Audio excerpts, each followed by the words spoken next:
everyone, I'm Janet with Radiant Realty, your Montana Realtor. Thank you so much for joining me. If you have some burning questions about end of the year financial planning, you have come to the right place because today I have Chance Barrett here. He is a financial advisor with Edward Jones. He does an amazing job for my clients, so if you have further questions after this video, check the description box below. I will leave his contact information. Don't hesitate to reach out to him. He has a wealth of information. And if you do find anything in here helpful or useful, please do give a big thumbs up. If you are looking to buy or sell a property or a home here in Montana, reach out to me. I would love to hear more about your needs. All right, let's get into it. Janet, thanks for having me. Again, my name's Chance Barrett, financial advisor with Edward Jones here in the Flathead Valley.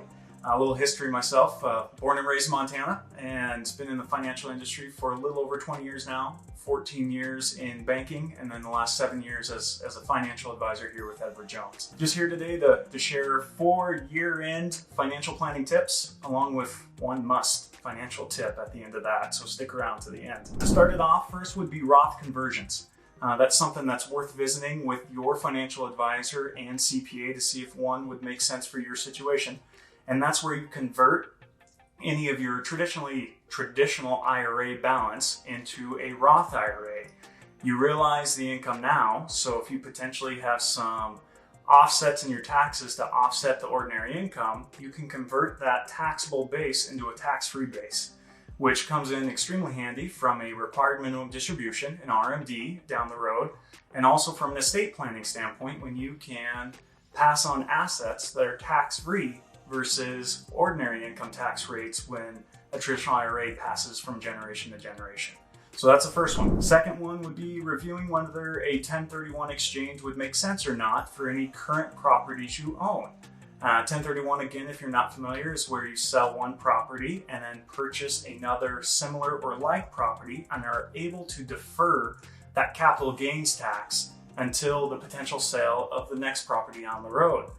There's a lot of ins and outs as to how to process those, so working with your local real estate agent along with a 1031 exchange specialist is key. But also talk with your CPA, because you're really betting on that you're going to potentially have a better tax situation than you do now in order to push those tax realization down the road.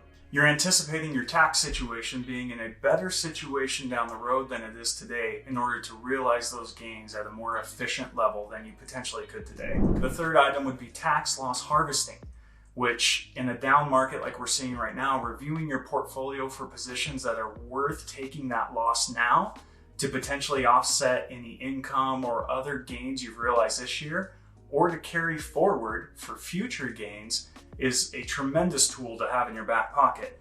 In addition, you can also reestablish your cost base in any level of different investments, whether they're stocks, ETFs, crypto for another one. They're all up in the air for something that you could use to reestablish that cost base to make planning down the road even more cost effective. And the last one would be really looking at what your real mortgage rate is. And what I mean by that is you have the ability to itemize your taxes and write off your mortgage interest on the first $750,000 you borrow for a residential home, whether that's your first and or second home.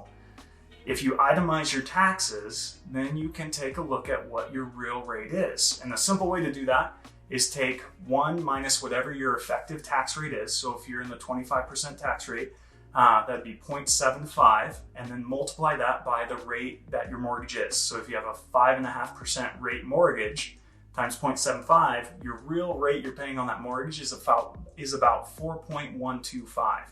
And I say that because now with interest rates coming up, there's a lot of heartburn considering mortgage rates at the current level we are. Well, if you're in a higher tax bracket, I think that's a really important piece because one, your interest expense is going to go up. So more than likely itemizing is going to become more of an option during these times. But two, being able to really look at what that mortgage is costing you is key, because you may find a 4%, or if you're in 35%, you're going to get to a 3.5% rate type mortgage when you're looking at a 5.5%.